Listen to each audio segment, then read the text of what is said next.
For this week's Thought of the Week, Parshas Beshalach, I'd like to thank Rabbi Meir Goldwicht and Rabbi Yeshua Fass. Vaydaber Adonai Moshe lemor, daber el bnei Yisrael, v'yashuva v'yachanu lifnei pi hachirot, go backwards. V'yamar Paro livnei Yisrael, nevuchim hem ba'aretz, sagar lehem b'midbar. Paro's going to think you are trapped, you're lost in the desert, and we're going to go after them. V'chizakti elei Paro, v'radaf acharehem, v'ikabda b'Faro v'chol chelo, v'yadu Mitzrayim k'ani Adonai v'yasu kein. I want you to entrap the Egyptians to chase after you so that I can perform my finale of a miracle, of a plague, the final destruction of the Egyptians.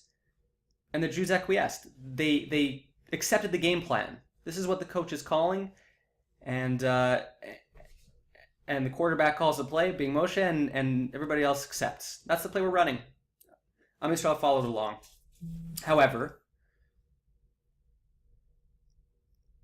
a few psukim later, when it actually actualizes, Vayidafu Mitzrayim achareim, vayasigu otam chonim al hayam, kol sus rechev paro uparasha v'chelo al pi achirot lifnei Baal Tzafon. The entire legion, the remaining army of the Egyptians, arrive. Uparo ikriv, and Paro came first. Vayisu b'nei Yisrael et eineihem, and the Jews looked.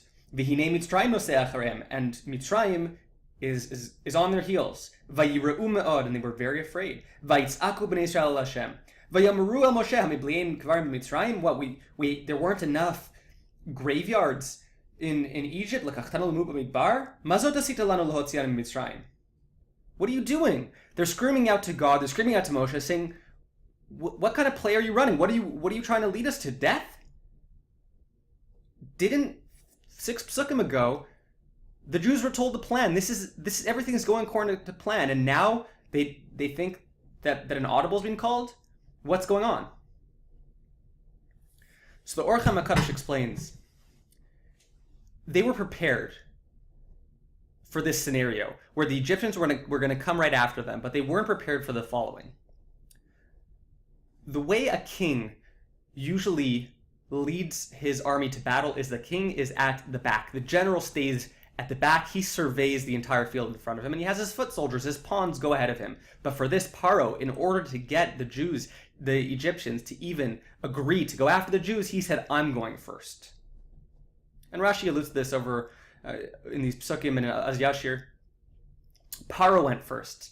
Now the Or HaMakadosh explains that when a king goes out to battle, the Sar Shel Mitzrayim, the Malach, the angel that oversees the power that oversees the Egyptians, known as Mitzrayim, comes out to greet the king.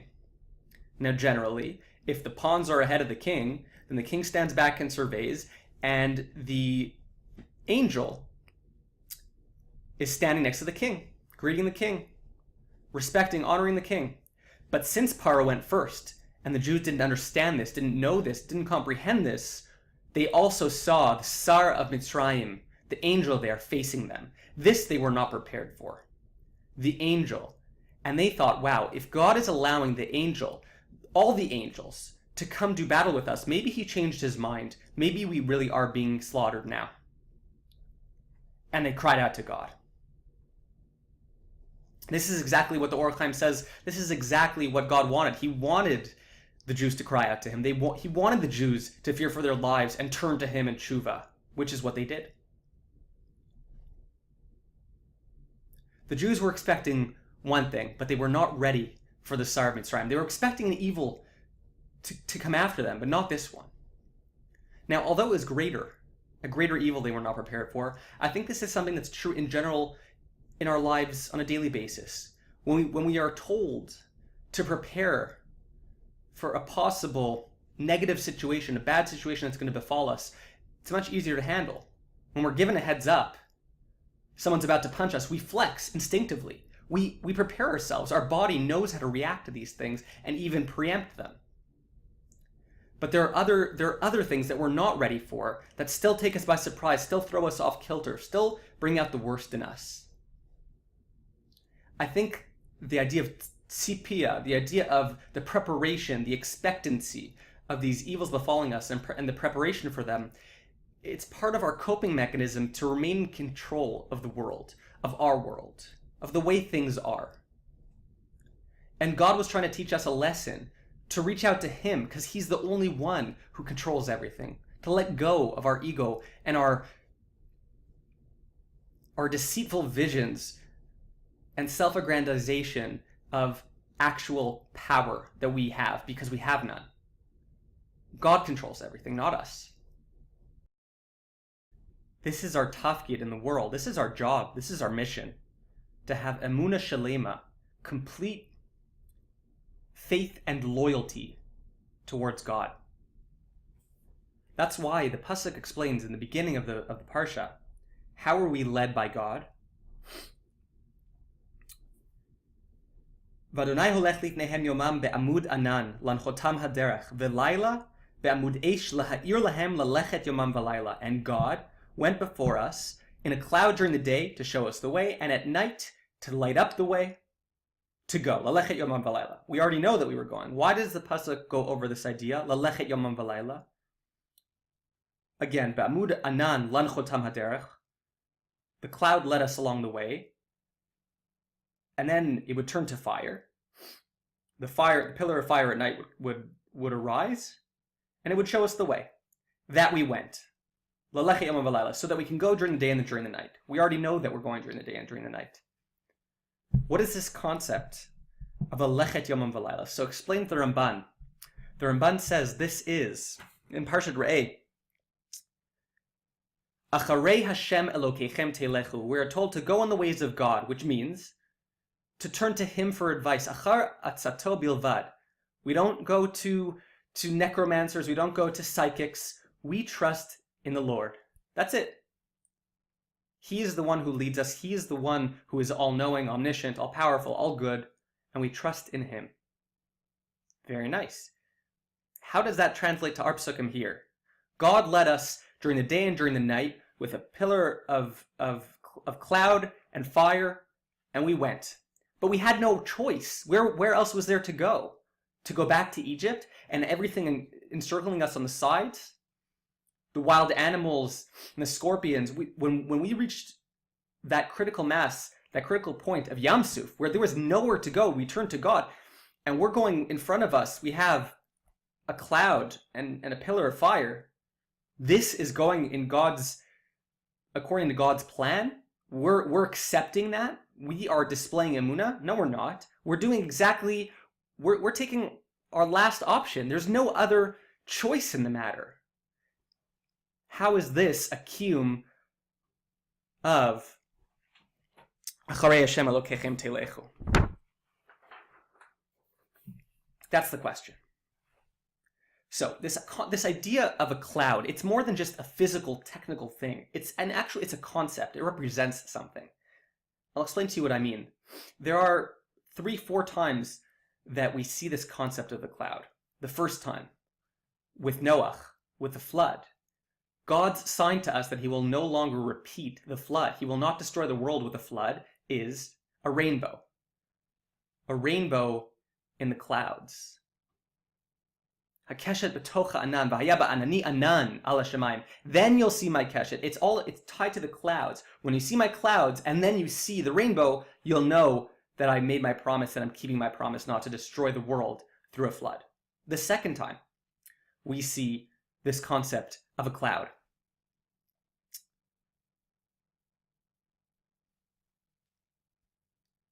is by the Akedah. Avraham and Yitzchak and Eliezer and Ishmael are going on a 3-day journey, and they go to Har Moriah, and they get to Har Moriah, and from a distance they arrive, and Avram looks up and he sees the mountain. And what does it say? How did he know he was at that mountain? So explains Rashi, Anan kashur alahar. There was a cloud on the mountain. The third time we see this concept of the cloud is when the spies who were sent to spy out Israel come back and give their negative interpretation of the land of Israel. So God wants to destroy them. And Moshe says, hold on a second. If you destroy Am Yisrael, the other nations are going to think the only reason you destroyed them was because you didn't have the capacity to bring them into to Eretz Yisrael. That's why you killed them. And he also mentions the fact that they'll talk about how you led them in a cloud. Okay, great. this mention of the cloud. One more time we see this mention of the cloud. It's in the Gemara. The Rav Yosef's wife would light candles, and he warned her, don't light too late. You can't light candles too late. Why? Because we know that in the desert, the Jews were led by a cloud and by a pillar. And Rashi explains the pillar of fire arrived just a little bit earlier than the cloud dissipated. So while it was still day, just as day was ending, the flame arrived. So too, he says to his wife, you should be lighting just as the cloud is leaving, and not after that. Light a little bit early, not too late. This idea of the cloud is a concept.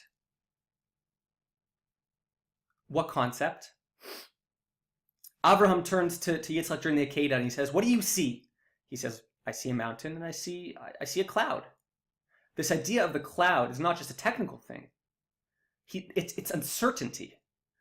He goes up with Abraham because Abraham turns to the other two. He says to Eliezer and to Ishmael, what do you see? And they say, we see a mountain. And he says, Atem shvu po im hachamor. You stay here. Aniva nar el chad ko. And then we'll come back to you. Me and Yitzchak are going up alone because Yitzchak's the only one who sees this cloud. What is this cloud? Well, as they're going up, Yitzchak says, I see the mizbeach. I see the altar. But where is the seh? Where's the sheep? What are we slaughtering? And God says, God will reveal it to us. That's the anan, this uncertainty. To parallel that, the fire is the certainty. It illuminates. Everything is clear to us. It's funny, it's interesting to note that Abraham, when he was initially told, Lech lecha la'aretz asher eka, when he's told to leave Haran, when he's told to leave his whole life behind and travel to a new place on his own, and he brings his whole posse with him. He brings his wife, he brings his nephew, he brings kol nefesh asher asu b'Haran. He brings everyone with him. They're going into uncertainty. What do we know about Abraham's ohel, about Abraham's tent, his dwelling? We know that there were three things that were very special about them. There was always a cloud over his tent. There was always a candle lit from Erev Shabbos to Erev Shabbos. It never went out. And there was always bread. Abraham was able to live both with full emunah, going into the unknown, into the anan, and still maintain the eish. That's why, when we were at Yam Suf, what do? We scream to Hashem, Vayitzaku el b'nei Yisrael Hashem. What does Rashi say there? Tafsu umnus avotam. They're following the ways of their fathers. The tefillah of the fathers, when Yitzchak went out to converse with God, to daven mincha in the field, and when Yaakov's leaving to leave Eretz Yisrael a final time, and he's davening to God, and when Abraham is waking up in the morning to daven Shachris to Hashem before Sodom, these are times of relaxation. Things are not as dire as the situation Am Yisrael were in. Am Yisrael's tefillah was on a way higher level. It was in Sarah. It was in utter distress. Rashi's telling us the Avos were able to focus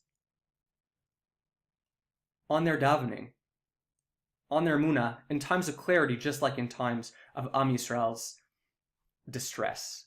They had the anan and the eish. And that is what our job is. That is what God is trying to tell us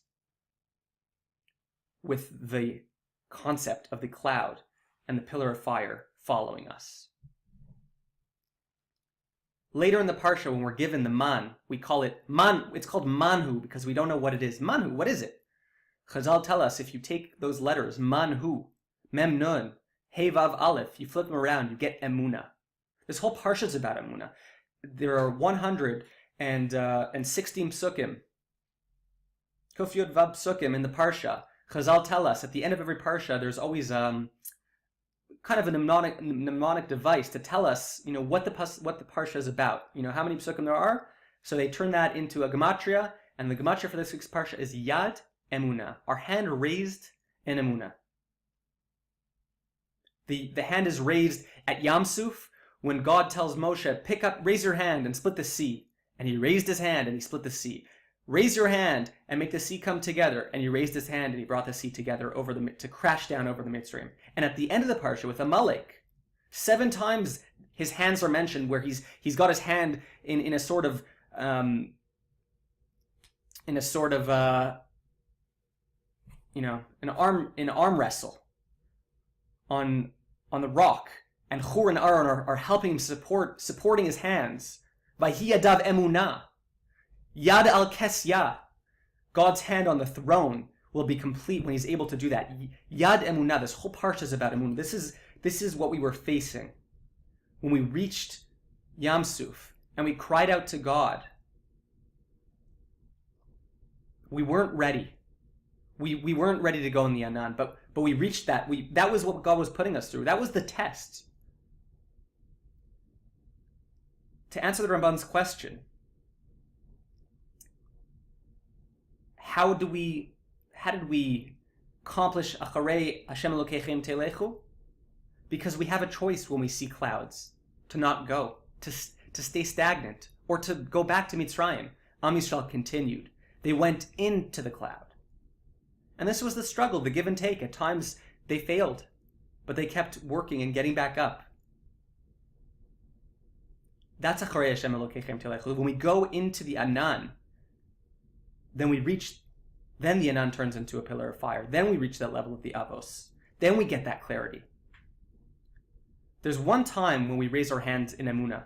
The idea of that gesture of raising our hands, we don't do it anymore. It's forbidden outside of the Beis HaMikdash because it can connote Avodah Zarah things, some foreign idol worship. But there's one time when we do, the mezuzah. When we go out, when we don't know where we're going. Shem yishmor tzeitcha uvoecha. And when we come back in, when we're back at home and we're safe and things are clear. That's when we raise our hands in Emunah, both in the Anan and the Eish. Conclude with beautiful thought from the Targum Yonasan. Pasuk says in the Vim, Ko amar Hashem, Zacharti lach chesed ni'ureich. I remember the chesed you did. What chesed? Lechtech acharai b'midbar be'eretz lo zrua. You went after me in the midbar, in an unsown land. You didn't go after you. It wasn't about the material wealth to you. You went after me. Be'eretz lo zrua. You don't go after where you find your food, where you get your money. That's not that. You didn't worship the money. You worshipped me. But lechtech acharai b'midbar. That's a chesed. Yeah, good. You took us out. What chesed do we actively do? Other than just going. The Yonasan ben Uziel explains, when we left chamushim. We left a fifth of our population. 80% of the population was wiped out during Makat Choshech. That left a lot of orphans. And the 20% adopted the orphans from the 80%. And they took them with them. Not on a stroll, not to make them feel nice. They took them into the midbar, into the nothingness. That's Emunah. This is the lesson that we're trying to learn so hard for 40 years, to come close to God, to rid ourselves of any foreign, any tameh motivations other than going in Hashem's derech. Yehir Tzom Vinu Shebashamayim, that we should achieve a level of Emunah Shalema and Bitachon B'Hashem.